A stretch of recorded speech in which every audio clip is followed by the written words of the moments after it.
Welcome to Overwatch. This time we'll be going over the March 8th patch, all version 27729. Many tweaks come with this version, as well as a new map, a new Greek-themed King of the Hill map called Ilios. It's absolutely beautiful, and I'll probably spend a video on it specifically after getting some more time on it. Have some gameplay footage of it in the background while we talk about the changes. There's also a million new cosmetics and emotes, as well as some visual changes to the various maps. As usual for this kind of thing, we'll begin with the hero changes and try to go in order of significance, at least where I find it. And in my mind, the most significant change is one of the smallest. Lucio went back from 150 to 200 hit points as a reversion of the previous change. Instead of lowering the health pool, Blizzard are looking at his offensive ability, reducing damage output by 20% and making the projectiles smaller so it's harder to hit with them. This change is certainly preferable to where it was before. It brings with it a decent nerf, but a fair one in my mind. The ultimate cost was also increased by 25%, making Sound Barrier, or Bro Shield if you like, a little slower to acquire. That's fine, it's a huge ultimate and Lucio has an easy time building it thanks to his offensive output alongside constant healing. While this is a better position than where he was last patch, I still think they're going to run into the issue of Lucio being one tough bastard to kill. I'll try and explain it succinctly. The thing with Lucio is he outlasts you. Without landing considerable burst damage, he will heal just a little bit slower than the rate you're dealing damage at. While that means you will kill him eventually, he'll probably kill you first, or he'll just escape. Reducing his health to 150 meant that he could be burst out incredibly fast and forced him into playing incredibly safely. I still think damaging his self-healing is the way to go, either by being unaffected by Amp It Up, or taking a reduced version of it. That means he has reduced effective health, but it means he can also still handle burst damage, and he can use his speed to escape if necessary. He'll still heal passively like the other healers, and he can still fight, but will have to retreat for longer. Still, we're starting to get a little bit off topic, so let's talk about the rising star of Mei. Mei saw some big changes. Her right click is now devastating in a core part of her kit, travelling 50% faster, firing 20% faster, and costing 25 a shot, so you get 8 of the things. Mei has become an icicle spamming machine. This, combined with her ultimate buffs from last patch, ignoring barriers and obstacles and charging faster, has led to a massive influx of Mei-hem in my matches. The net result is that Mei has become a spam character. I've always considered her as a zoning character, and she makes it difficult to push through certain areas by slowing and walling, controlling people's movement through that space. Now she can back it up with some, well, quite frankly, scary damage spam. This makes her significantly more useful, and she can swap freely from mid to long range harass, followed by some close range zone control. Will we see her in pro matches? Probably not. She's still fairly niche, and in most instances where Mei can kill you, another character could do it and do it safer. That said, there's an increasing likelihood of her becoming more important for things like stalling the payload and trying to defeat last minute pushes. I'm also seeing a lot of Mei being used to capture the first point on Temple of Anubis, using the wall to make it safe to go through the choke point and then push into the side passage. Makes me wonder if we won't see situations where Mei is used to take space or open pathways aggressively. Zenyatta got hit by a minor nerf. Orbs no longer stack between multiple Zenyatas.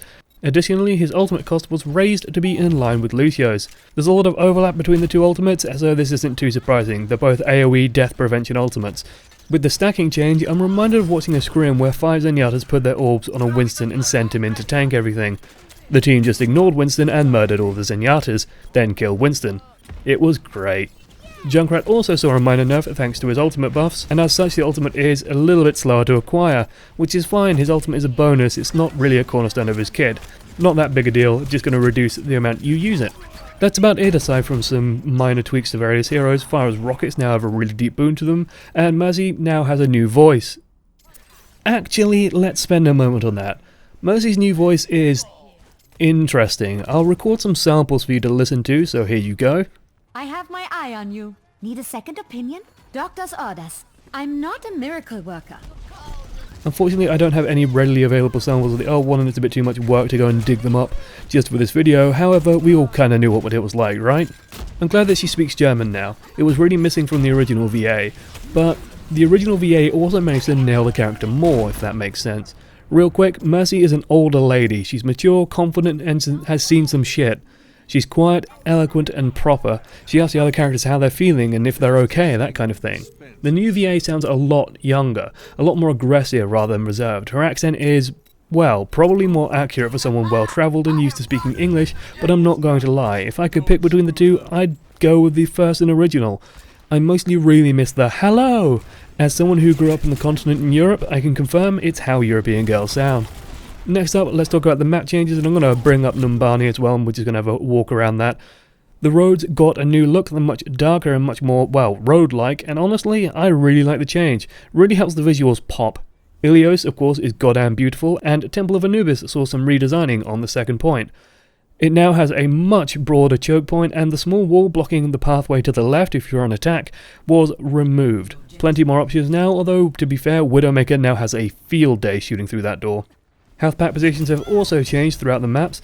The one that really leaps to mind is the statue on King's Road. It used to have a large medkit underneath it, and now it's a small. Whether or not this will heavily change map approach, we'll see. Probably very subtly. And finally, the cosmetics. New default emotes were added to everyone, as well as some emotes to flesh out the characters that only had a few. Some new skins too, so let's have a look at those very quickly. So first, let's have a look at Bastion. New skins for Bastion. He now has a Steambot Bastion skin, which is absolutely beautiful. I really do like this skin. I noticed that the bird, well, Ganymede, let's use his proper name, changes to a pigeon. Slightly less cute for Ganymede.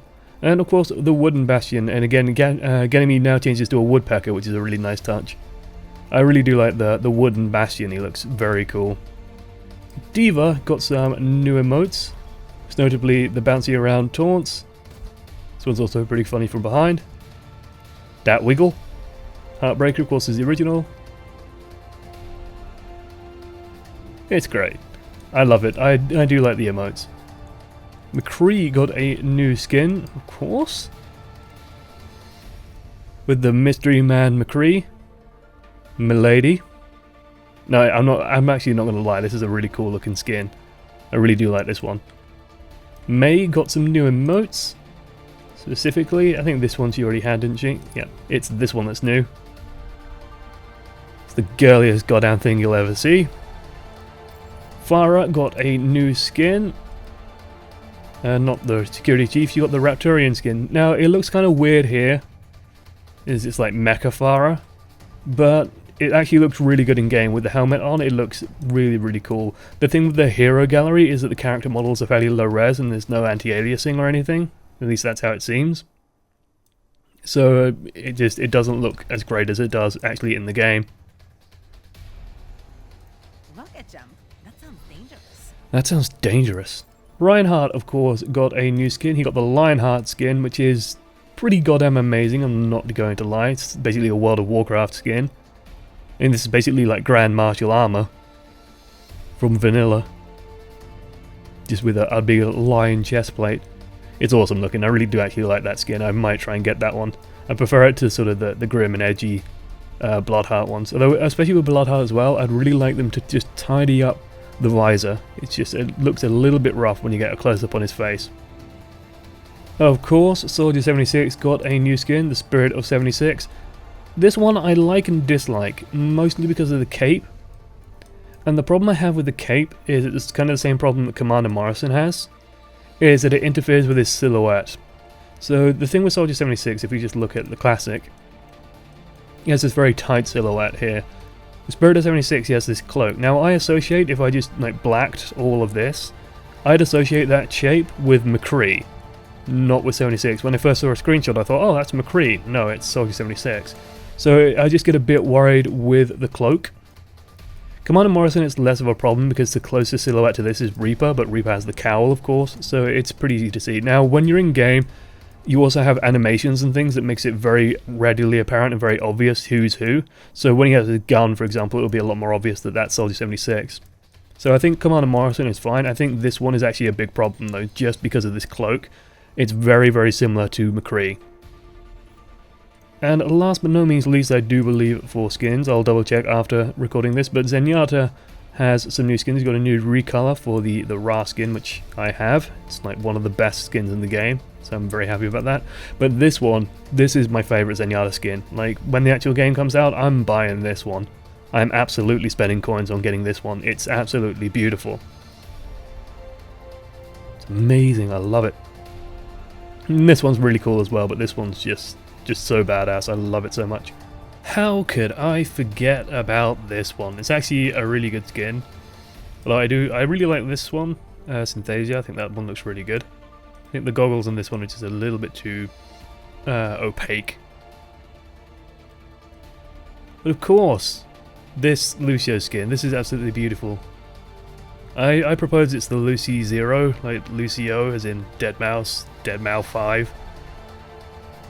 The Lucy Zero skin.